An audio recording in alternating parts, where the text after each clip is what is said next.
Hi, this is Chill Kong, and it's another edition of Mama Kong Says.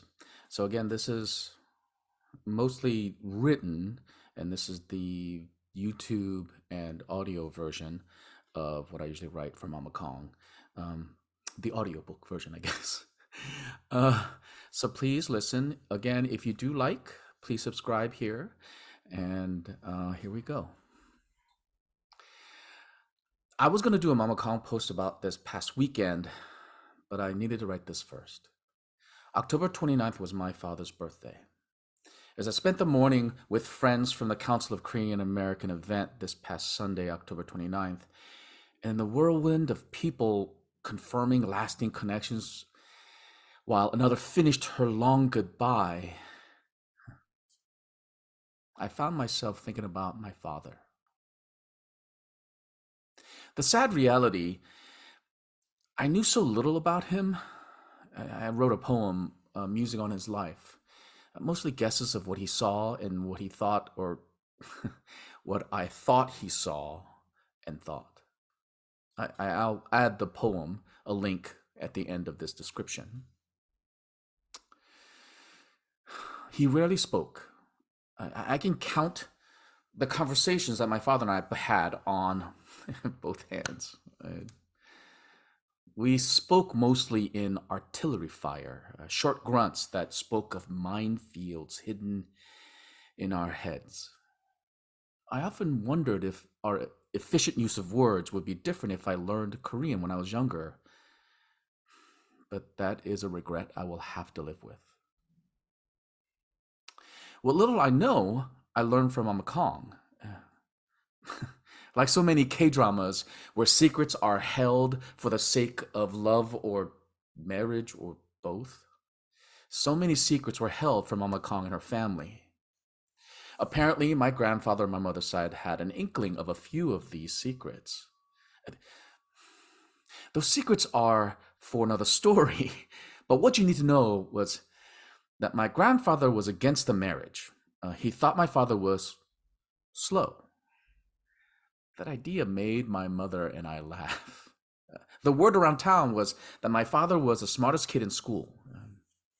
He would have graduated top honors from high school if his family didn't need him to work when he was still a teenager. 나는 돌덩이, I am a rock. Itaewon class poem. I thought about this poem from the K-drama Itaewon class as I remember the stories of my father. See, memory can be a strange thing.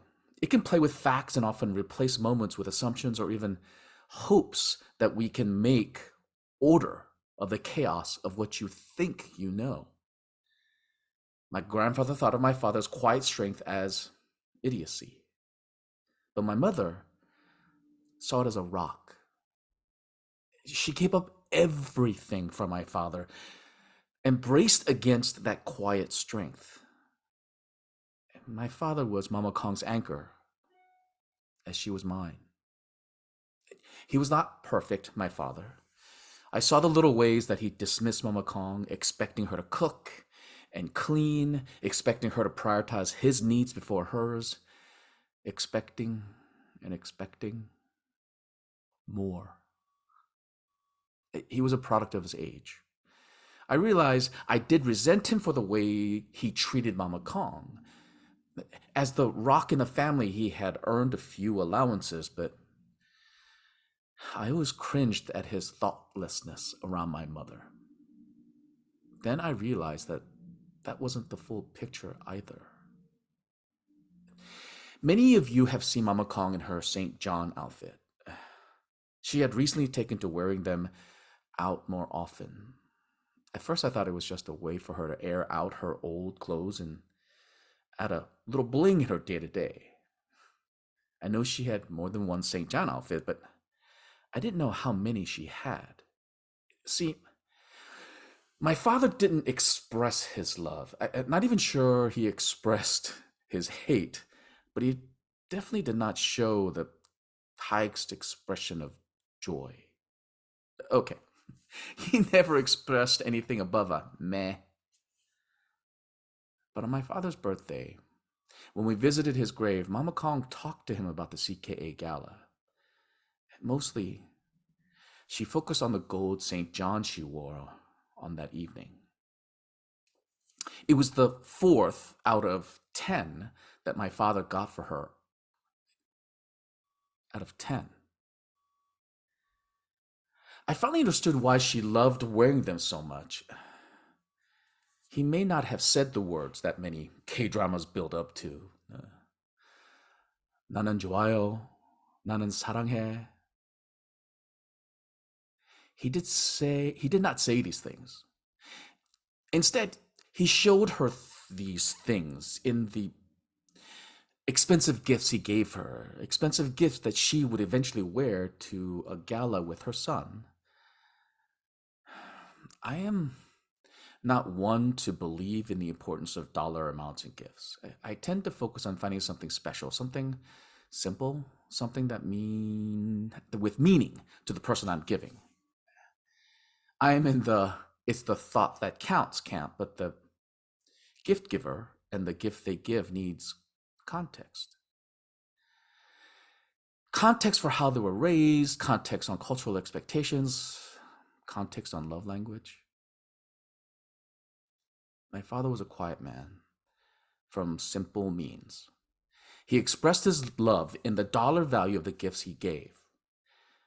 He saved all the pocket money my mother gave him at the weekly cash for food and gas.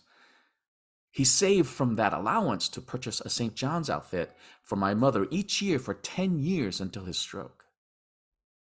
At the time, those outfits were around $2,000 each. If you do the math, my father would have had to save around $200 a month. It doesn't seem a lot, $200 a month, but knowing how my parents lived back then, that was at least a meal a day that he skipped in order to pay for these expensive gifts for my mother. Mama Kong was able to show his love to a room full of Korean American leaders at a gala he would never have been invited to. She was able to show just how much my father loved her as she blinged her way through the night. And with each compliment about her outfit, it was a compliment on the love she did share with my father. His love shined through. The sparkles in Mama Kong's smile dancing on the gold inlays of her St. John outfit. I hope he heard the joy in Mama Kong's voice as she recounted the many compliments she received.